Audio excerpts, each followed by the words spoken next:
네, 이 시간은요, 그를 영접하라 라는 제목을 가지고 이 시간 함께 말씀을 나누고자 합니다. 요한복음 1장 12절에 있죠. 어릴 적부터 암송 구절을 많이 했었을 때 제일 많이 암송했던 구절 중에 하나이기도 합니다. 먼저 같이 읽어볼까요? 영접하는 자 시작. 영접하는 자 곧 그 이름을 믿는 자들에게는 하나님의 자녀가 되는 권세를 주셨으니. 안보가 해보실까요? 시작. 영접하는 자 곧 그 이름을 믿는 자들에게는 하나님의 자녀가 되는 권세를 주셨으니. 아멘. 암기를 잘 못하는 저도 암기를 하고 있습니다. 여러분이 암기하시면서 정말 주님의 오심으로 인해서 하나님의 자녀가 되었다는 사실. 근데 어떤 자에게 주시냐? 영접하는 자다라는 얘기를 하고 있어요. 영접한다. 일반적으로 사전적인 의미의 영접이라는 얘기는 본래 손님을 맞이해서 대접하는 것이 영접이다, 이렇게 얘기를 하고 있습니다. 손님을 맞아서 대접하는 일이다. 이제 이것을 영어로 표현한다면 미팅이 되는 것이죠. 우리가 미팅이 있어, 그렇게 얘기하죠.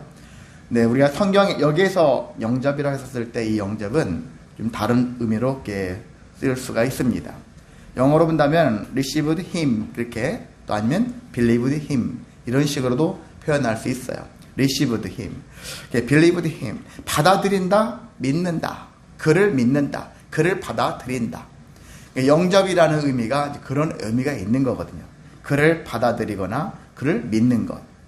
우리가 영적으로 접한다, 접신한다, 이런 식으로 해석하는 분도 있겠지만 그건 사실 성경적으로 봤을 때는 좀 과하게 지나친 바가 있을 수는 있어요. 근데 어떤 면에서는 또 받아들인다, 믿는다라는 개념은 그를 또 접한다, 그런 의미도 있으니까 어떻게 보면 조금 의미상으로 좀 과한 면도 있겠지만 전혀 틀린 말도 아닐 수도 있겠다 라는 생각도 해볼 수 있습니다. 자, 그래서 우리는 이러한 영접하는 것이 우리들의 삶이 되어야 되는데, 인생은 누구를 영접했느냐에 따라서 전혀 다른 인생을 살아가는 것을 볼 수가 있습니다. 어릴 적부터 많은 사람들을 대하죠. 누구를 영접했느냐에 따라서 내 길이 선한 길이 될 수 있고 의인의 길이 될 수 있지만 정반대로 죄인의 길로 갈 수도 있다라는 것이거든요. 그래서 사람은 잘 만나야 되죠. 잘 만나야 됩니다. 그렇다면 우리는 누구를 만났을 때 확실할까? 여러분이 잘 알다시피 그를 영접하라. 그가 누굽니까? 예수 그리스도. 이 세상에 오신 예수 그리스도를 영접해야 된다.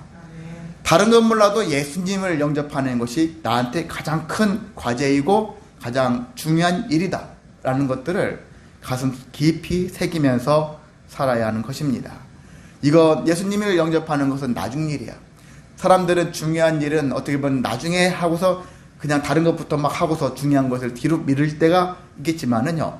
근데 이 예수님을 영접하는 일에 대해서는 가장 바쁘고 가장 기묘하고 중요한 일이면서 나에게 우선순위로 제일 먼저 해야 할 일이다.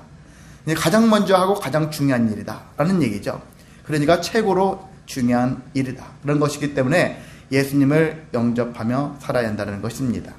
제가 조금 전에 해서 찬양단이 찬양할 때 앉아서 무슨 생각했을까?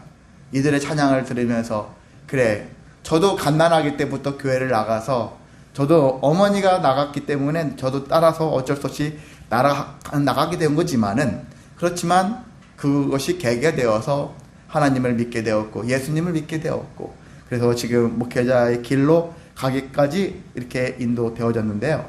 우리 친구들도 정말 초등학교 때부터 하나는 목사의 딸이니까 또 어쩔 수 없이 태어나고 나니까 자연스럽게 교회를 다니게 될 수밖에 없었던 환경도 있겠지만, 어찌 되었든 결과적으로 어릴 적부터 이렇게 하나님을 믿게 되어진 이 일들이 이들에게는 참 귀한 일이다. 아멘. 본인들은 괜히 다녔어, 시간 낭비였어, 이런 생각을 하는 사람들도 없지 않아 있을 거예요. 그런데 지나고 나면 이것이 나에게 어린 시절에 그 교회를 다니면서 예수님을 믿었던, 예수님을 영접했던 그 모든 삶의 과정이 나에게는 귀하고도 가치 있던 일이었다.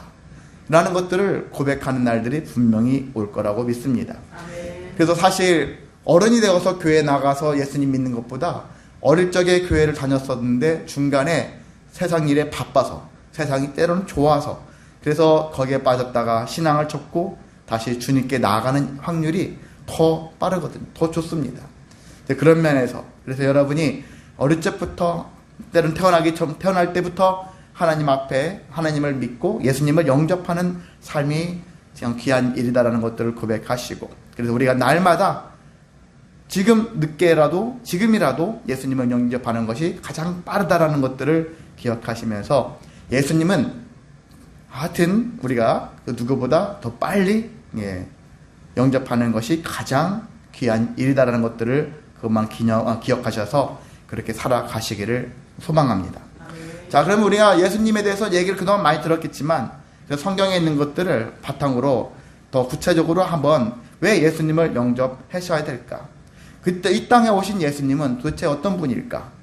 근데 겉모습으로 왔었을 때는 흠모할 만한 것들이 없다라고 이사야 선지자가 이렇게 예언한 바가 있습니다.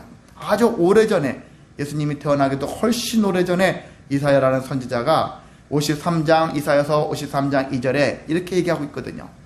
연한 순 같고 마른 땅에서 나온 뿌리 같다. 고운 모양도 없고 풍채도 없은즉 우리가 보기에 흠모할 만한 아름다운 것이 없도다. 겉모습이 이렇다는 얘기죠. 흠모할 만한 것이 하나도 없는 거예요. 우리 젊은 여자친구들한테 물어보잖아요. 남자친구, 결혼할 사람. 대부분 어떤 사람 좋아하죠? 흠모할 만한 것이 많은 사람.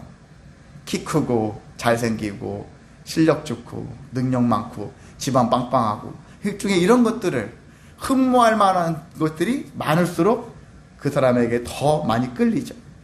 근데 예수님은 이렇게 연한 순 같다. 밟으면은 금방 다 망가질 것 같아요. 마른 땅에서 나온 뿌리 같아요. 마른 땅에 나온 뿌리가 어떻겠습니까? 고운 모양도 풍채도 없어요. 헬스를 해가지고 빵빵 해가지고 근육 빵빵맨도 아니에요. 그렇게 아름다운 것이 하나도 없는 그분. 그런데 그분을 우리가 어떻게 해야 될까요? 흠모를 해야 한다는 거죠. 그분을 흠모해야 된다. 왜 흠모해야 될까? 그분은 주님 앞에서 자라나신 분이다. 이사야가 한 말입니다. 그래서 앞에 빠진 말이, 그는 주 앞에서 자라나기를, 그 연한 순 같고요, 마른 땅에서 나온 뿌리 같고 고운 모양도 그 풍채도 없어서 흠모할 만한 것이 아무것도 없지만, 그가 내세울 수 있는 가장 강력한 것이 하나가 뭐냐면 주 앞에서 자라나기를, 하나님 앞에서 자라나기를. 하나님 앞에서 자라난 것은 놀라운 생명력을 갖고 있고요, 놀라운 생명의 전파를 능력을 갖추고 있습니다. 여러분의 삶도 있잖아요. 내 자신을 보면은 누구랑 비교하면 초라해 볼 수밖에 없을 때가 있어요. 건강으로, 실력으로, 환경으로 내가 남 앞에 나를 막 주장하기에 좀 그런 게 부끄러울 것 같은 것들 있지 않습니까? 그런데 내 삶이 주님과 함께 있다. 주 앞에서 내가 자라나고 있다. 그 사람은 열등의식에, 자격지심에 빠질 필요가 없다는 거예요. 그래서 개인적으로도 예수님을 믿고 어릴 적에는 참 열등의식과 자격지심 이런 게 심했던 사람이에요. 왜 나는 가진 게 없지? 키도 작지? 못생겼지? 실력도 없지? 뭐 했지? 이런 것만 자꾸 찾는 거야, 제 자신을. 제 딸들 중에 하나도 이런 것들에 자주 빠지는 게 딸 하나 있는데 그 딸한테 제 마음을 들킨 것 같아요. 아, 나의 모습을 닮았나? 제가 준 건 아니겠지만은요. 그래서 다른 생각을 갖게끔 해주려고 나름대로 노력하거든요. 자, 이런 것과 같이 그런 삶이 되었지만은 지금 제가 그 현재로서는 누구 앞에서 제 동창들 중에 100억대 이상 부자들 있고, 세상에 아주 잘 나가고, 어디 전체 무슨 회장하고 있고, 와우, 이런 사람들도 막 있어요. 그런데 부럽지 않아요. 왜? 비교를 할 수 있는 그런 게 아니기 때문에. 비교할 수 있는 그런 것들이 아니에요. 저는 주님 앞에서 서 있는 자체가, 주님 앞에서 자라가고 있는 삶이 너무나도 감사하다. 기쁨이 있다. 라는 얘기죠. 주님과 함께 자라는, 주님 앞에서 자라가는 이 삶이 저는 참 은혜가 된다. 라는 것입니다. 여러분의 삶도 있잖아요. 여러 가지 다른 사람이 봤었을 때는 분명히 나라는 인생 흠모할 만한 것이 없을 수 있어요.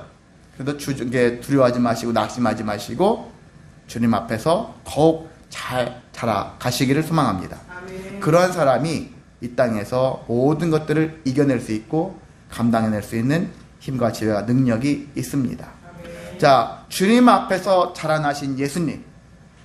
주님 앞에서 자라나신 예수님은 그래서 특별하십니다. 우리보다 좀 더 특별한 면들이 있어요. 어떤 분이 있을까?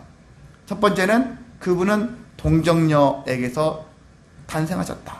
동정녀. 유전학적으로 여러분 남자와 여자가 사실 어떤 성관계를 통해서 자녀가 태어나는 게 일반적인 상식인데 남자가 없이 여자의 홀 몸으로서 애기가 나온다라는 것들은 도대체 말이 안 되는 거예요. 그냥 남자 여자 그냥 부부가 되어서 그 중에 어떤 아들이 나왔대. 그게 하나님의 아들이래. 이렇게 해도 사실 큰 일은 없어요. 그럼에도 불구하고 마리아라는 동정녀를 통해서 그래서 아기가 태어났다라는 사실. 여러분은 이해 안 되죠? 저도 이해가 안 됐어요. 근데 제가 나중에 시간이 흐르면서 저도 목사가 되었을 때도 사실 이해가 안 됐어요. 아, 이걸 진짜 믿어야 되나? 근데 시간이 지나면서 그렇구나. 이걸 깨달았어요. 인간으로서는 할 수는 없지만 하나님은 하실 수 있다라는 거예요.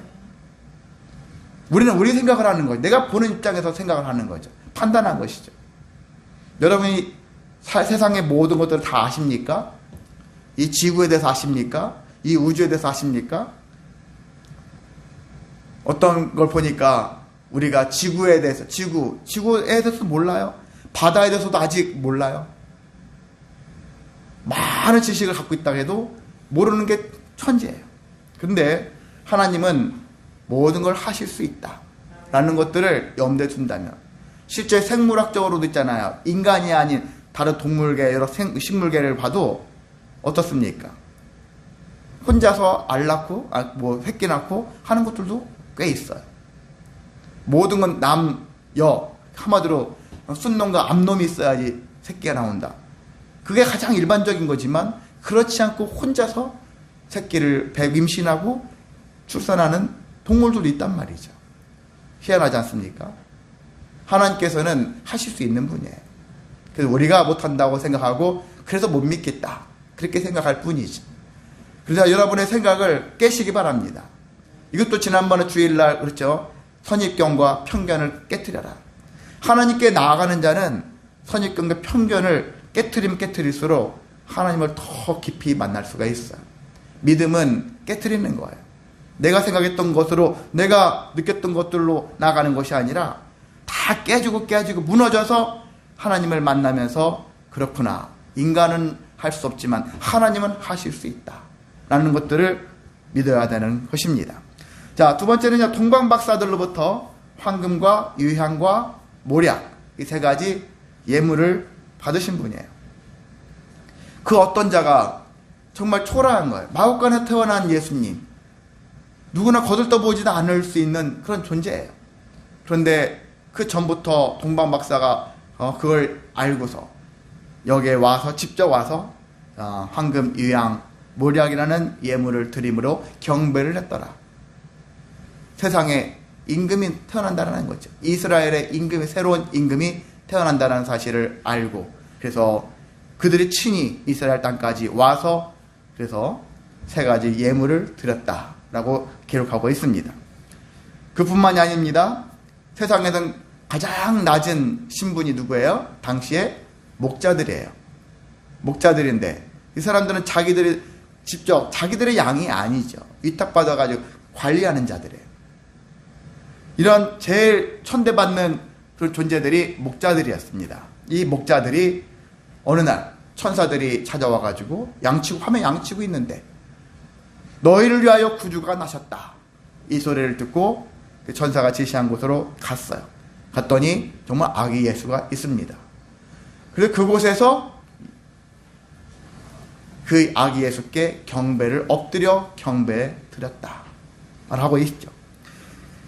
그래서 이 땅에 어떻게 동방박사면 최고의 지식인들 아니겠습니까? 당시에 최고의 지식인들, 세상에 제일 낮은 천하고 천하다운 그런 목자들, 모든 자들에게 경배를 받았던 존재였다라는 얘기입니다. 그만큼 예수님은 태어날 때부터, 태어나고 나서 특별한 존재였는데, 근데 이분이 사역을 하면서, 활동을 하면서 어떤 일을 겪으셨느냐? 당시에 헤롯이죠, 왕. 물론 아기 때부터 헤롯 왕이 동방박사들로 인해서 새로운 왕이 태어난다는 소식을 듣고 나중에 2살 이하들은 다 죽여라. 어떻게 보면 예수님 때문에 어마한 애들이, 남자애들이 많이 죽었어요. 당시에 태어난 애들이. 그런 일이 있었죠. 그 나중에 후에도 예수님이 고난을 당하셨죠. 근데 이해할 수 없는 것은 누구냐?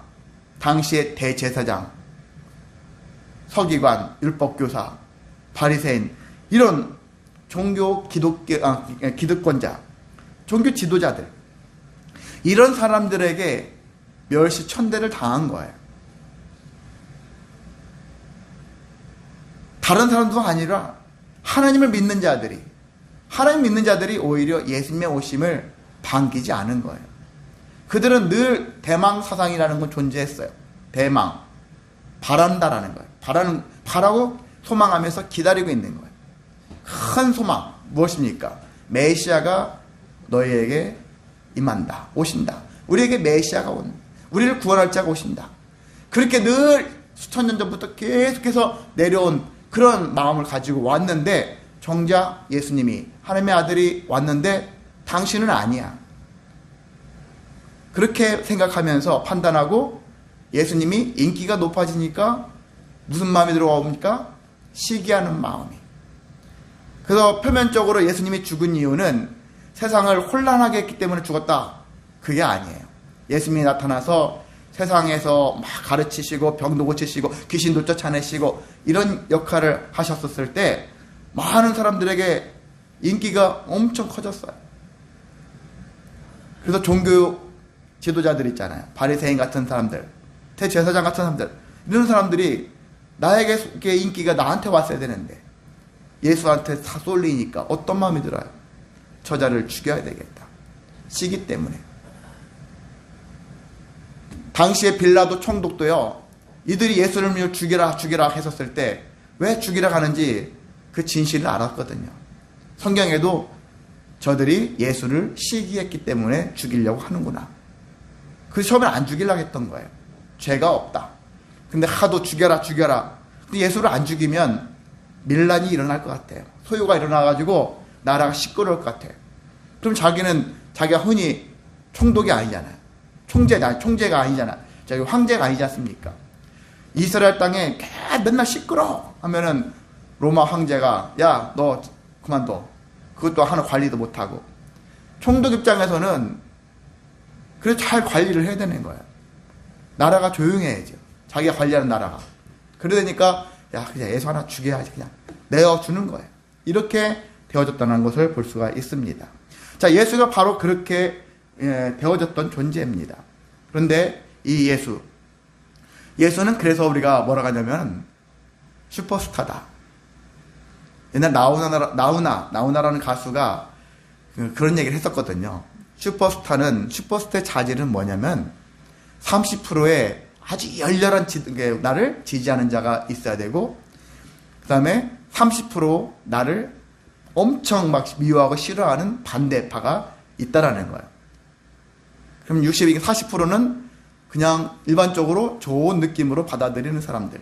이런 사람들이 존재했을 때, 그렇게 했었을 때 그 사람은 슈퍼스타의 길을 가고 있다고 할 수 있다.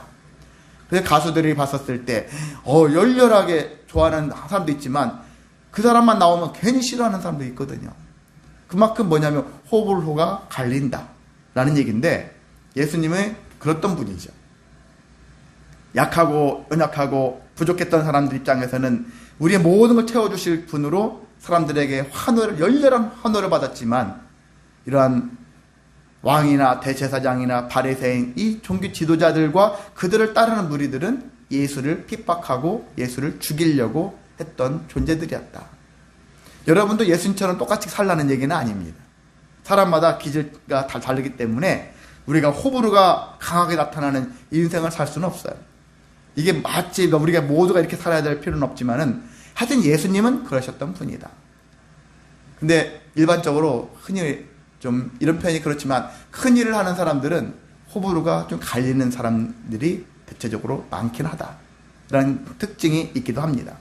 자, 근데 여기서는 세상에서는 호불호인데 나쁜 측면에서 진짜 안 좋은 인성이 드러나지만 근데 예수님에 대해서는 나쁘다라는 것은 사람들이 선입견과 편견 때문에 예수님을 나쁘다라고 생각하는 거예요. 내 것을 빼앗아간 존재로 인식하니까. 근데 예수님은 그런 분이 아니었죠. 예수님은 이 땅에 오셔가지고 대왕의 자리를 빼앗아서 내가 이스라엘의 왕이 됐거나 대제사장을 쫓아내가지고 내가 대제사장이 됐거나 그럴 마음이 하나도 없는 분이란 얘기죠. 뭔가를 취해가지고 뭘 누리기 위해서 오신 분이 아니라 죽기 위해서 오신 분이란 얘기죠. 근데 사람들은 그걸 몰랐던 거예요. 그걸 모르고 멸시천대를 하고 죽이는데 혈안이 되었다라는 것입니다. 자, 그러는 가운데 그래서 우리는 이러한 특성을 가지고 예수님이 이 땅에 태어나셨고 그리고 활동하셨으면서 죽으셨고 부활하셨던 인생을 사셨던 분이라는 것입니다. 그래서 우리가 이 예수님을 왜 영접을 해야 될 것인가? 그 예수님을 영접해야 되는 이유를 한 세 가지 측면에서 함께 말씀을 나누고자 합니다. 첫 번째는요, 예수님은 하나님이자 그리고 하나님의 아들이시기 때문이다. 예수님은 하나님이세요. 그리고 하나님의 아들로 따로 이렇게 구분을 하고 있지만 하나님의 아들이자 하나님이시다. 이것들을 우리가 하나님과 예수님과 성령님, 세 분이 있구나 이렇게 생각하지만 사실상은 한 분이다. 그런 것들을 늘 이렇게 염두에 두면서 바라봐야 하는 것입니다. 이사야서 9장 6절에 이렇게 얘기를 하고 있습니다. 한 아기가 우리에게서 낳고 한 아들을 우리에게 주신 바 되었는데 그의 어깨에는 정사를 메었다. 정사를 메었다 하는데 이상한 게 아니에요. 나라를 다스리는 일을 정사라고 이렇게 얘기하고 있어요. 그 어깨에는 정사를 메었다. 나라를 다스리는 일이 주어졌다. 그의 이름은 기묘자라, 모사라 그렇게 하고 있거든요. 기묘, 모사. 기묘라는 것은 기묘한 일이다. 여러분 많이 들어보셨죠? 신비롭고 놀라운 일이다. 모사다. 저 사람은 모사꾼이야. 그런 얘기 있죠? 좀 부정적으로 이렇게 들려오겠지만은 모사라는 얘기는 어떤 일을 계획을 세우는 것을 얘기하고 있어요. 그 지혜로운 모사꾼도 있지만 나쁜 모사꾼도 있겠죠. 그래서 예수님은 기묘자, 신비롭고 놀라운 자이면서 또한 계획을 세우시는 분이다. 하나님은 또 그런 분이신 것 같아요. 우리가 세상에서 MBTI라는 성격, 유형 이런 것들이 있는데 제일 끝에를 J냐, 또한 P냐 이런 걸로 막 사람들 구분하거든요. 이 사람은 계획형이야. 어디 여행 한번 가려면 막 모든 것들을 다 계획을 막 세워가지고 준비하는 사람이 있거니와 그냥 대충 나 어디 어느 나라 갈 거야 하면은 그냥 몇 가지만 준비하고 가서 막 부딪히면서 여행을 하는 사람들이 있죠. 그냥 계획을 그렇게 주장하지 않는 사람들이 있는데 하나님은 이 모든 것들을 갖추신 분이에요. 계획하시는 하나님을 우리는 성경 속에서 특히 많이 만날 수가 있습니다. 예수님을 이 땅에 보내셔서 우리를 구원하시기 위해서 계획하시는 분. 그래서 이렇게 계획을 세우신 분인데 그 계획에 따라 예수님이 이 땅에 오셨고 예수님도 그 계획에 따라서 계획대로 일을 진행하신 분이라는 것입니다. 그러면서 전능하신 하나님이다. 전능하신 하나님. 우리가 하나님을 믿는 이유는 전능하시기 때문에 믿는다라는 것입니다. 그리고 영존하시는 하나님, 영존하시는 아버지다. 영원히 존재하시는 분이다. 잠깐 보였다가 사라지는 존재가 아니에요. 예수님 이 땅 오셔서 33년 동안의 인생을 사시다가 돌아가신 걸로 그렇게 우리는 생각하지만은 사실 예수님은 오래전부터 태초부터 지금까지 앞으로도 영존하시는 하나님이다. 영원히 존재하시는 분이다. 여러분이 믿을 만한 가치가 있었을 때는 영원해야 되거든요. 영원하지 않은 것을 믿는 것은 지혜롭지 않은 삶이거든요. 내가 저 사람을 믿어. 저 사람을 신뢰해. 그 사람이 영원해야지. 그 일이 영원해야지. 가치가 있는 거거든요. 영원하지 않은 그것을 영원하게 생각해서 우리가 잡다 보면은 우리 인생이 망칠 수가 있습니다.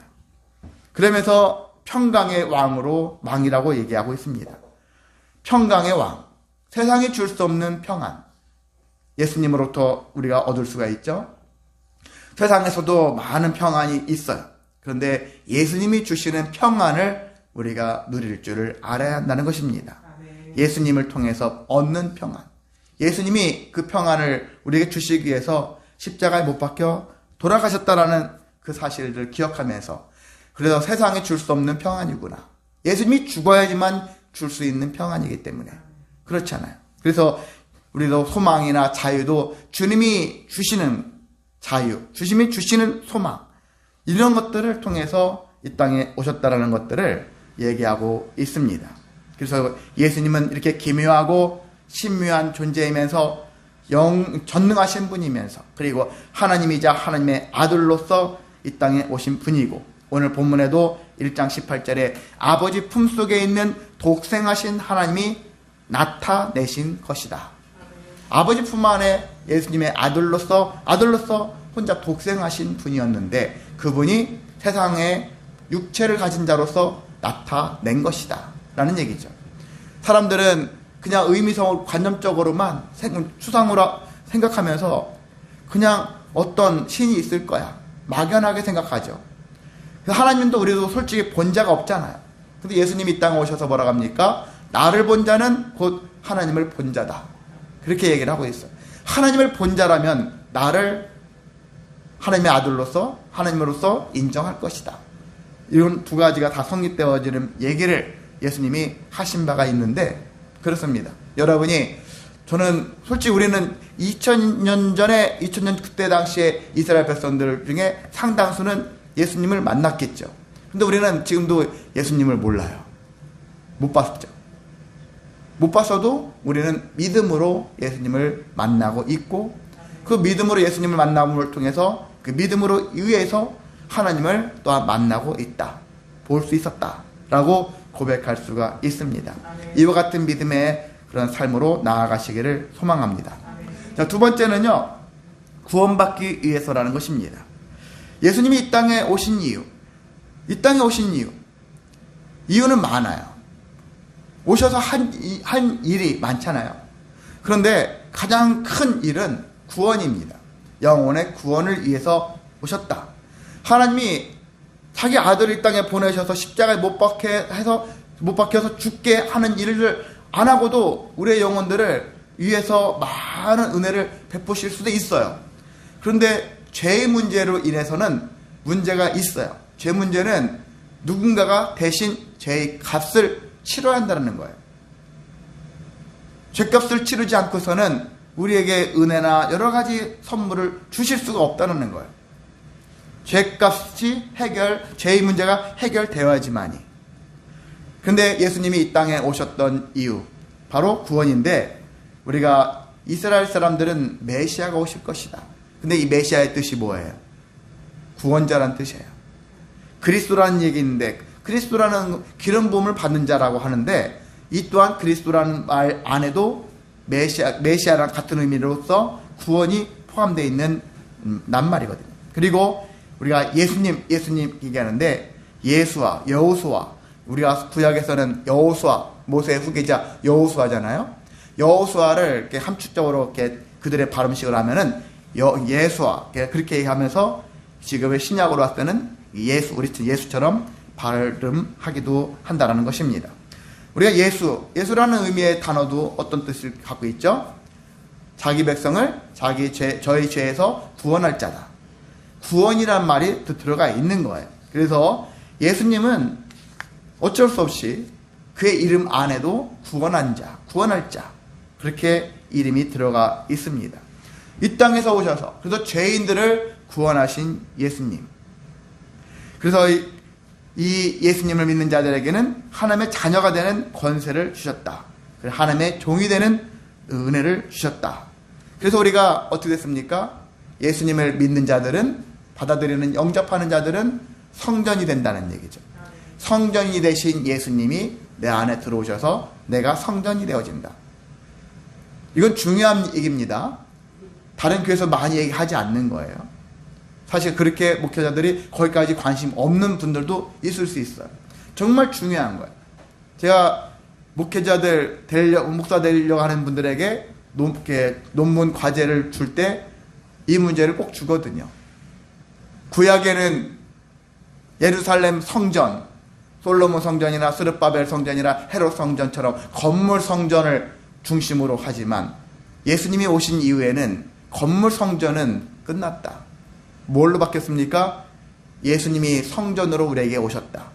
그 예수님을 영접하는 자들에게는 어떤 일이 있습니까? 영접한 자도 성전이 되어진다. 한마디로 사람 성전이란 얘기죠.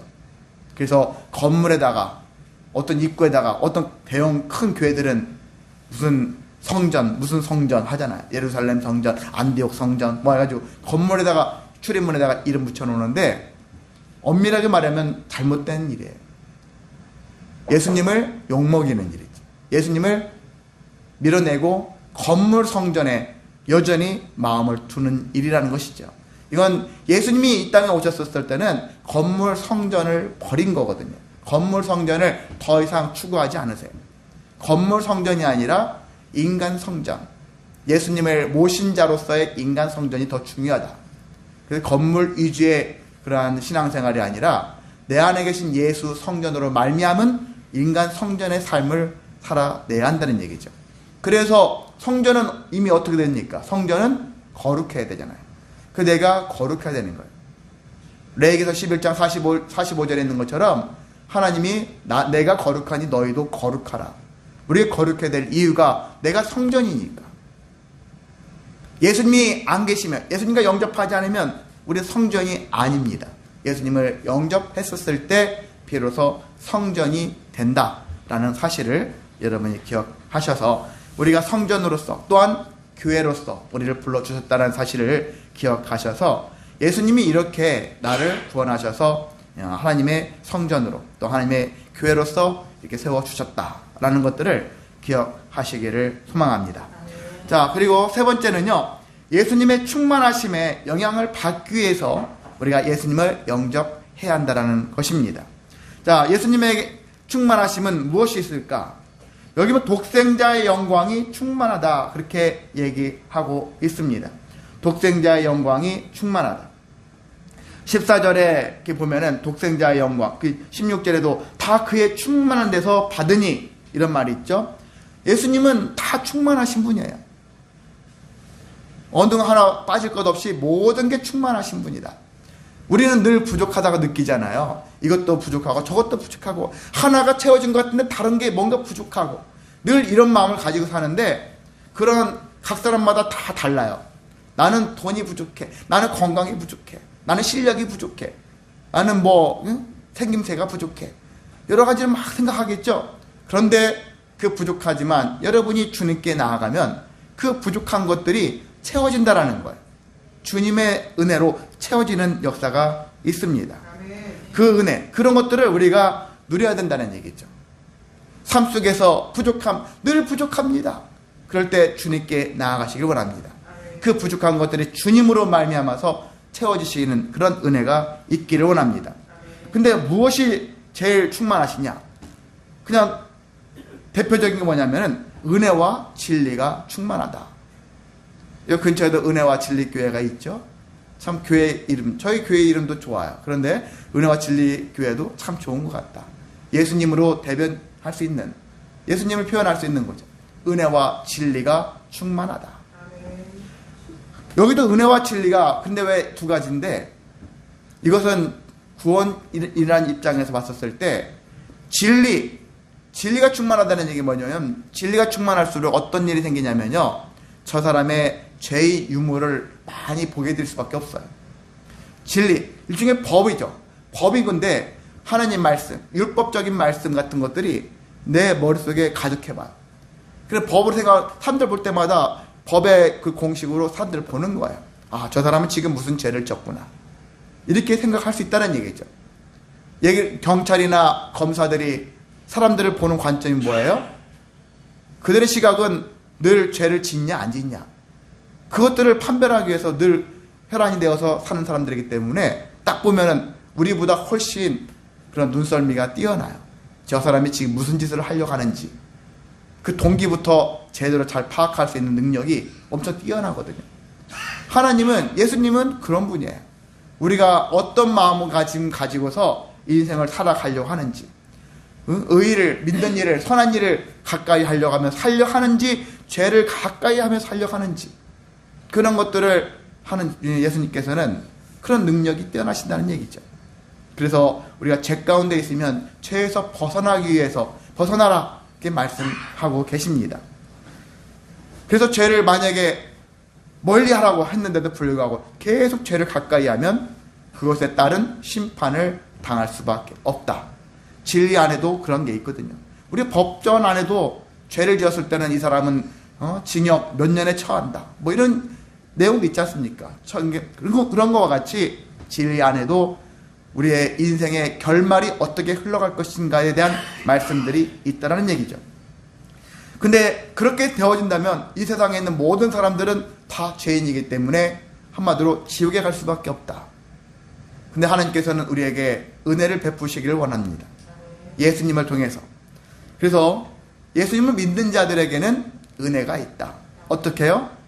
죄로부터 말미암아서 심판받지 않을 그러한 자격을 주신다는 얘기죠. 우리가 잘해서가 아니에요.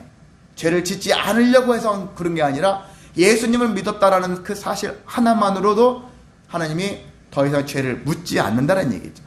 죄로 인해서 네가 예수님을 아무리 잘 믿어봐라, 네가 지은 죄로 인해서 너는 한마디로 지옥 갈 수밖에 없다, 이렇게 하시는 분이 아니라는 것이죠. 네가 어떤 죄를 지었다 할지라도 나중에 예수님을 온전히 제대로 믿었다면 그것으로 의인이 되어진다 라는, 세상 사람 봤을 때는 이치 안 맞는 소리 같지만 하나님의 법이 그렇다는 얘기죠. 그래서 우리가 예수님이라는 분은 바로 이렇게 진리와 은혜가 충만하신 분의 상징인 거예요. 그래서 예수님을 통해 가지고 우리가 때로는 진리 가운데 거하면서 하나님의 말씀을 통해서 나 자신을 돌아보게 되어지고, 하나님이 그럼에도 불구하고 예수님을 믿었다라는 그 사실 하나로 구원해 주시고 은혜를 베풀어 주시는구나, 이런 것들을 깨닫게 해 주신다는 것입니다. 자, 예수님은 이렇게 능력이 충만하신 분입니다. 특히 제사함의 능력, 새 생명을 주시는 능력, 그리고 사람과 사람의 관계도 힘들죠. 복잡하고 괴롭습니다. 근데 이 관계도 풀어주실 수 있는 능력이 있으시고, 그로 말미암아서 우리의 모든 삶이 변화되어질 수 있도록 해주시는데 아주 독보적인 분이시다. 그리고 예수님과 여러분의 관계를 제대로 믿으시면 지혜가 충만해져요. 인생을 어떻게 풀어나가야 할 것인가에 대한 지혜가, 놀라운 지혜가 넘칠 수가 있습니다. 그뿐 아닙니다. 우리는 예수님이 스스로 얘기했거든요. 나와 함께하는 자, 나를 믿는 자들은 내 기쁨이 너희 안에 있어 너희 기쁨을 충만하게 할 것이다. 기쁨을 잃은 자들이자, 소망을 잃은 자들, 감사를 잃은 자들, 자유를 잃은 자들, 평안을 잃은 자들에게 주님과 함께하게 되어지면 다시 회복할 수 있고 충만해질 수 있는 길로 갈 수 있다라는 것들을 예수님이 직접 우리에게 말씀하셨습니다. 제가 한 얘기가 아니잖아요. 예수님이, 하나님이 직접 하신 거예요. 하나님은 약속을 지키시는 분이기 때문에. 그래서 우리가 여러분 삶 속에서 힘든 일이 있을 때 더욱 주님께 가까이 나아가야 한다, 그냥 하는 소리가 아니라 정말 주님과 함께 예수님을 영접함으로 정말 그 은혜를 하나하나 체험하시고, 그런 것들이 쌓이면 나중에 정말 주님과 영접하면서 발생할 수 있는 수많은 일들로 인해서 여러분이 쉽게 인생이 무너지지 않고 계속 견디면서 감당해내면서 믿음의 승리를 이루어갈 수가 있습니다. 말씀을 정리하고 마치겠습니다. 오늘 우리는 성탄절 감사 예배를 통해서, 그래서 지금까지 주님을 영접하고 여기까지 살고 있다라고 할 수 있겠지만은, 주님을 영접하는 일들은 날마다 행하시기를 원합니다. 우리가 원죄가 있고 또 살면서 지은 죄들이 있잖아요. 원죄를 해결받는 것, 처음에 주님을 영접한 일이 있겠죠. 예수님이 나의 주인이시고 나의 하나님이십니다. 나를 구원하시기 위해서 이 땅에 오신 분인 것을 믿습니다. 그러한 것들을 통해서 영접을 하셔서 여기까지 오셨겠지만은 그뿐만이 아니라 하루하루의 삶 속에서 예수님의 오심을 통해서 날마다 이 아침에도 눈을 떴을 때 주님을 영접하시기를 원합니다. 주님을 맞이하시라는 것, 주님을 받아들이시라는 얘기죠. 내 마음을 활짝 열고 주님이 내 안에 오심으로 인해서 기쁨이 충만하시기를 원합니다. 또한 그뿐만 아니라 가정과 일터와 교회가 예수님으로 충만하기를 여러분이 소망하시면서 살아가시기를 원합니다. 나는 어디 가나 예수님, 예수님, 예수님, 남들이 봤을 땐 미친 사람 같아. 그런 소리를 들을지언정 그거에 여러분이 개념치 마시고 나는 예수에 미친 자야. 예수로 충만한 자야. 이상하게 미치지 마시고 온전히 미치시기 바랍니다. 이 잘못된 미친 자들이 있거든요. 미친 건 좋은데 좋은 쪽으로 미쳐야 돼요. 잘못되게 미친 자 되지 마시고 제대로 미쳤었을 때 우리는 죽어가는 영혼, 시들어가는 영혼, 낙심하는 영혼들을 살릴 수 있는 그러한 지혜로운 사명도 감당해낼 수가 있습니다. 그래서 항상 주님을 영접하며 살아가는 저와 여러분 되시기를 주님의 이름으로 소망하고 축복합니다. 예, 이 시간 다 같이 일어나셔서 우리가 힘차게 찬송하겠습니다.